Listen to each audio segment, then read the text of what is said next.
Bonjour à tous, c'est Tutographisme, j'espère que vous allez bien. Aujourd'hui, nouveau tuto, on se retrouve à la fois sur Photoshop et After Effects et on va voir comment faire un parallaxe. Donc grosso modo, qu'est-ce qu'un parallaxe? Donc c'est une image 2D où on va rajouter un peu de profondeur pour donner un effet un peu de 3D et rendre l'image un peu plus vivante. Donc sans plus tarder, on va d'abord sur Photoshop. Pour faire ce parallaxe, il va falloir dissocier les images entre elles. Donc par exemple là sur mon image, les trois éléments que j'ai, ça va être l'astronaute, ça va être la lune et ça va être le fond, donc l'espace. Donc c'est très important que ces trois éléments-là soient dissociés. Que vous ayez une image avec une personne ou autre, il faut vraiment que chaque élément ait son calque à lui pour justement par la suite jouer un peu avec les différents plans sur After Effects. Donc une fois que c'est fait, on va venir enregistrer notre fichier, donc on va le laisser en PSD, donc le fichier natif de Photoshop. Donc moi je vais l'enregistrer. Et une fois que c'est fait, on va aller maintenant sur After Effects. Une fois qu'on est sur After Effects, on va venir importer notre fichier. On va dans Importer fichier et on va importer notre projet. Donc là, pour les caractéristiques à mettre, on va faire importer sous composition conserver les tailles de calque et on va mettre style de calque modifiable. Parce que si on fait fusionner les calques, on n'aura plus ces trois éléments séparés. Donc une fois que c'est fait, on va faire OK. Je vais glisser le projet, pas dans la file d'attente, mais dans la composition. Voilà. Donc là, on va rentrer dans le projet et on voit bien qu'on a nos trois éléments dissociés. Donc une fois que c'est fait, on va sélectionner dans un premier temps les calques. On va les mettre donc en 3D. Donc si vous n'avez pas ces petits pictos là, vous allez dans Option Mode.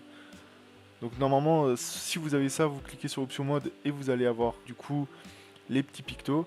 Et on va cliquer du coup sur les mettre en 3D. Donc les trois éléments peuvent être bougés sur l'axe Z, Y et X. Donc à droite, à gauche et en avant et en arrière. Une fois que c'est fait, on va faire nouveau et on va ajouter une caméra. Donc la caméra, vous mettez le nom que vous voulez, paramètres prédéfinis, moi j'ai laissé 50 mm, donc techniquement vous n'avez rien à changer. Une fois que c'est fait, on a notre caméra. Donc là maintenant, on va jouer sur la profondeur, donc on va avancer ou reculer certains calques. Donc là ce que je vous conseille, c'est de mettre en deux vues, comme ça vous avez la vue de haut et la vue de face. Donc là on a notre caméra, ici, et du coup maintenant ça va être assez simple, puisque on va maintenant mettre en premier plan les éléments. Enfin on va commencer d'abord par l'arrière-plan. L'arrière-plan qui est ici notre espace. Donc là juste voir si... Ok, donc là on a l'espace. Donc là vous voyez que pour le reculer on va modifier l'axe Z. On va venir le reculer. Donc si là vous voyez qu'il y a du transparent, vous avez juste à agrandir le calque en question. Donc là maintenant on a notre fond, donc c'est celui-là qui est plus en arrière. On va ensuite mettre la lune. Donc la lune, on va la mettre un peu plus devant que l'espace.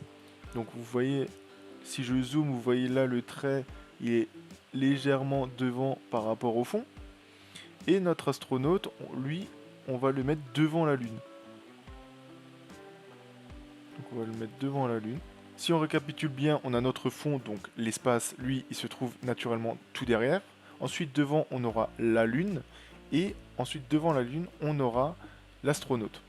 Une fois que c'est fait, donc là, techniquement, sur la vue de droite, on ne voit pas ces modifications, vu que une image 2D, ça reste sur la même position. Mais, techniquement, on a une différence de distance entre les calques. Ensuite, on va sélectionner la caméra 1. On va aller dans transformer. On va mettre position et point ciblé. On va mettre des mots clés, des points clés, excusez-moi. Et on va venir donc revenir en vue 1 et on va venir donc avec la touche C venir déplacer. Donc déjà là vous voyez qu'il y a un effet de profondeur. Donc ça c'est assez cool. Donc ce qu'on va faire c'est qu'on va animer un peu ça. mais pas de façon trop excessive non plus. Il faut que ça reste quand même un minimum réaliste. Donc là, en point clé, on va garder la position standard, on va avancer un peu, on va la bouger un peu en diagonale en hauteur. Ensuite, on va encore avancer, on va la bouger un peu à droite et à gauche.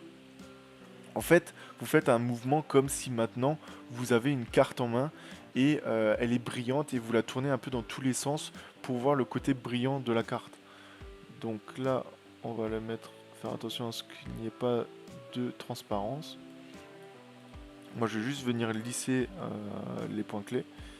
Et donc, techniquement, si on avance, ça donne cet effet-là. Bon, alors, grosso modo, après, c'est à vous de voir qu'est-ce que vous voulez faire comme mouvement. Mais techniquement, un parallaxe se fait de cette manière-là. Après, vous pouvez toujours revenir en vue 2 et modifier les positionnements des calques en question. Donc là, par exemple, peut-être en l'astronaute, on va pouvoir le mettre peut-être un peu plus en avant pour donner cet effet peut-être de profondeur. La lune aussi, on va l'avancer. Donc après, à vous de voir un peu comment vous voulez agencer ce mouvement-là. Mais voilà, si on l'avance de trop, bon, ça rend un peu moins réaliste. Mais en tout cas, maintenant, vous savez la démarche plutôt pour faire un parallaxe et donner un peu de profondeur, un peu de réalisme à vos montages 2D si vous voulez les animer par la suite. J'espère que ce tuto vous aura plu. On se retrouve à très bientôt pour un autre tuto. Ciao!